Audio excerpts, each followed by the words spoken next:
Hello दोस्तों, अद्भुत कहानी सागर में आपका स्वागत है। आज की हमारी कहानी है व्यवहार। हर घर में एक ऐसा किरदार होता है जिसके साथ ना रहा जाता ना छोड़ा जाता, और जब बात अपनी इच्छा अनुसार ना हो तो मन करता है कि बस अब क्या ही करें। ऐसी ही परिस्थितियों से अभी राशि गुजर रही थी। आइए जानते हैं आखिर क्या हुआ।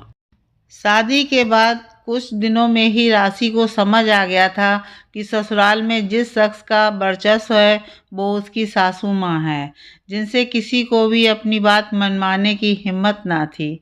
शहरी परिवेश में पली बड़ी राशि के पति यूं तो ससुराल के घर में नहीं रहते थे, क्योंकि उनकी नौकरी दूसरे शहर में थी।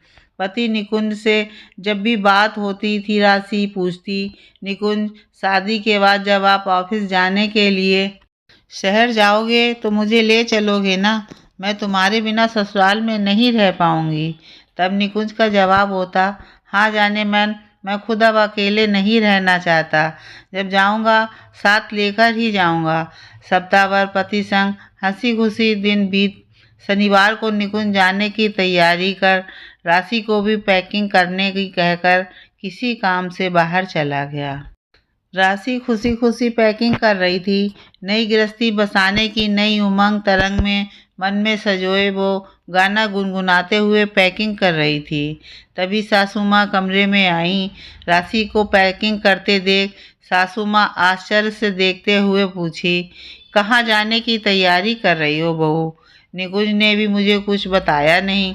माँ जी, वो कल निकुंज जा रहे हैं तो मुझे भी साथ चलने को कहा है, इसलिए ही पैकिंग कर रही हूँ, राशि ने कह दिया।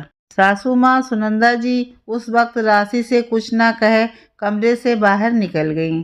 राशि अभी भी मज़े से पैकिंग करने में व्यस्त थी कि उसे बाहर जोर जोर से बहस करने की आवाज़ सुनाई देने लगी। वो जल्दी से सब छोड़कर बाहर निकली तो देखा निकुंज और सासू माँ में बहस सी हो रही थी। मुझे ना सुनने की आदत नहीं है निकुंज, ये तुम भी अच्छी तरह जानते हो। फिर यह फैसला करने से पहले तुम ना तो मुझसे बात की और ना अपने पापा से। खुद ही फैसला कर लिया। अब कमरे में जाओ और बहू को समझा दो, सासू माँ बुलंद आवाज में बोली। ये क्या बात हुई माँ? अब भी हर काम आपके हिसाब से करना होगा। इससे अच्छा तो आप मेरी शादी ही ना करवाती। पापा, आप कुछ कहो ना माँ से, ये सही नहीं कर रही हैं। मैं राशि से ये सब नहीं कह सकता, ये उसका भी फैसला होना चाहिए। हम सब अब तक माँ की किसी बात को मना नहीं किए, पर राशि वो तो अभी इस घर में आई है और उससे ये सब कहना, माँ आप ही जाकर कह दो। निकुंज घर का छोटा बेटा होने के साथ साथ लाडला भी था और कभी कभी माँ से बहस कर बैठता था जब वो गलत होती थी। राशि दूर खड़ी ये सब सुन रही थी। उसे कुछ समझ ही नहीं आया कि आखिर बात क्या हो रही है और सासू माँ निकुंज से ऐसे क्यों कह रही हैं। राशि ने इशारे से निकुंज को अपने पास बुलाया। निकुंज अभी भी गुस्से से भनभना रहा था।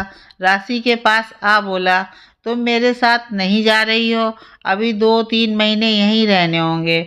उसके बाद होली आएगी जब तुम मायके चली जाना। उसके बाद मेरी माँ इजाज़त दे तो साथ ले चल सकता हूँ। और हाँ, बहुत ज़रूरी बात, वो जो तुम्हारे सारे गहने हैं वो तुम चाहो ना चाहो माँ को देने होंगे। उन्हें ना सुनने की आदत नहीं है। और मैं जानता हूँ ये सब देखकर तुम सब कुछ समझ गई होगी, तो मेरे जाने से पहले वो गहने उन्हें चाहिए। राशि हतप्रभ हो सब सुन रही थी। दिल किया जोर जोर से रोना शुरू कर दे, पर वो ऐसा कुछ ना कर सकी। चुपचाप अपने सारे गहने निकाल कर निकुंज को देते हुए बोली, ये मंगलसूत्र भी देना है? कह वो अपने गले से पहना हुआ मंगलसूत्र उतारने का प्रयास करने लगी। निकुंज उसे सीने से लगाकर बोला, ये देने की कोई ज़रूरत नहीं है, ये मैं लेकर आया हूँ अपनी पत्नी के लिए। मुझे माफ़ कर दो राशि, मैं नहीं जानता था माँ तुम्हें मेरे साथ जाने नहीं देंगी, नहीं तो मैं शादी के लिए हाँ ही नहीं करता। निकुंज, आपके बिना यहाँ कैसे रहूँगी? कह राशि सुबक पड़ी। माँ से जितना कहा पर वो कुछ सुनने को तैयार ही नहीं है। कह रही हैं, कह दिया वो नहीं जाएगी तो फिर बात खत्म। प्लीज़ मेरी खातिर किसी तरह यहाँ रह लो। हर शनिवार आया करूँगा, फ़ोन भी करूँगा, चिंता मत करना। निकुंज राशि से ज़्यादा खुद को समझा रहा था। दूसरे दिन निकुंज राशि को रोता बिलखता छोड़कर चला गया। सुनंदा जी ने सारे गहने लेकर अपने बक्से में रख लिए। राशि जो निकुंज के रहने पर अच्छे से तैयार होकर रहती थी, अब बिना श्रृंगार के रहने लगी। गहने भी सब दे चुकी थी, तो बस मंगलसूत्र डाल कर रखती थी। एक दिन सासू माँ ने कहा, ये कान खाली क्यों हैं? वो मम्मी जी, मेरे पास जो है वो पहनने से कान दर्द करने लगा था, इसलिए खोल दिया। पैसे भी अब किसके लिए तैयार होकर रहूं? नम आंखों से राशि ने कहा, क्यों, हम नहीं हैं क्या घर में? नहीं बहुओं, ऐसे रहना शोभा देता है क्या? जाओ, जाकर पहन कर आओ।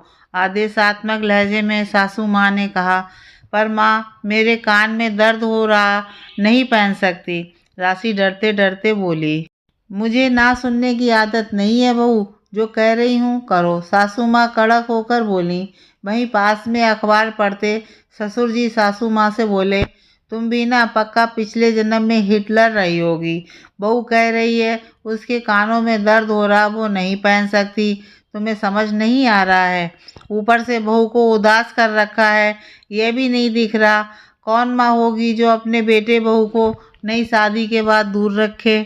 आप तो चुप ही रहिए। अभी से अकेले रहने लगेंगे तो हमारे साथ कब रहेंगे? ऐसा क्या जुल्म कर रही हूँ? क्या मैं नहीं रही शादी के बाद ससुराल में? पूरे साल भर छोड़ रखा था अपने माँ बाबूजी के पास। और क्या बड़ी बहू नहीं रही यहाँ हमारे साथ? फिर इसको रहने में कैसी दिक्कत है?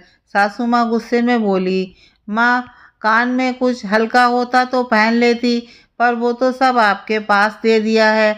और रही यहाँ रहने की बात, मुझे कोई दिक्कत नहीं है, बस उनके बिना अच्छा नहीं लगता। राशि घबराते हुए भी बोल पड़ी। उसे याद आ गया, माँ अक्सर कहती थी, ज़रूरत पर बोलना ज़रूरी है, नहीं तो सामने वाला हमेशा खुद को सही समझता रहेगा। तुमने उसके गहने क्यों ले लिए, ये बताओ। उस पर उसका अधिकार है ना? ससुर जी सासू माँ से पूछे।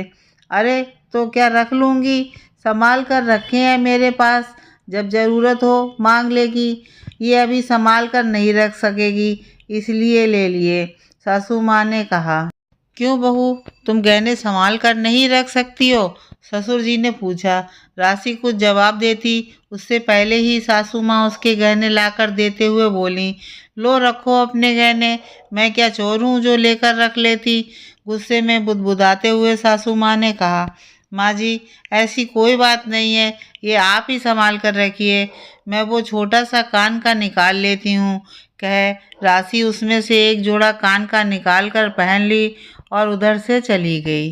सासू माँ गहने का डिब्बा वहीं रख पति के पास जा बैठी।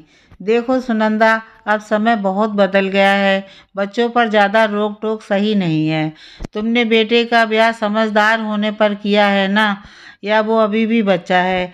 याद करो, जब तुम ससुराल में रहती थी, मुझसे कितनी शिकायत करती थी, तो फिर बहू का दुख कैसे नहीं दिखता है तुम्हें? क्या हो जाता है, बच्चे अभी चले जाते तो? कहीं ऐसा ना हो तुम्हारे ना की वजह से जो एक बार गए आने से कतराने लगें। तुम्हें बस कह ही सकता हूँ, मानना तो तुम्हें है नहीं। राशि के ससुर जी पत्नी से बोले। इस शनिवार जब निकुंज आया, सुनंदा जी बेटे का कुमलाया चेहरा देख द्रवित हो उठी। एक दिन रहकर निकुंज जाने की तैयारी कर रहा था, तो सुनंदा जी कमरे में गहने का डिब्बा लेकर आईं और बोलीं, बहू, तुम भी निकुंज के साथ चली जाओ। दोनों का ऐसा चेहरा देख मुझे अच्छा नहीं लग रहा, तो अपनी माँ के व्यवहार के लिए माफ़ करना जो हो सके। जो देखती आई वही आज भी कर रही थी, पर अब समय बदल गया है, ये ज़रा देर से समझ आया। और हाँ, शहर जाकर लॉकर ले लेना, घर में रखना सुरक्षित नहीं होगा। राशि के चेहरे पर कई भाव आए गए। वो सासू माँ के पास आकर बस इतना बोली, थैंक यू माँ हमें समझने के लिए, और इन गहनों को यहीं संभाल कर रखिए, मैं बस थोड़े ही साथ लेकर जाऊंगी। दूसरे दिन बेटा बहू को विदा करते वक्त सुनंदा जी की आंखें नम थीं, पर अंदर से खुश थीं, क्योंकि अब बच्चे भी खुश थे।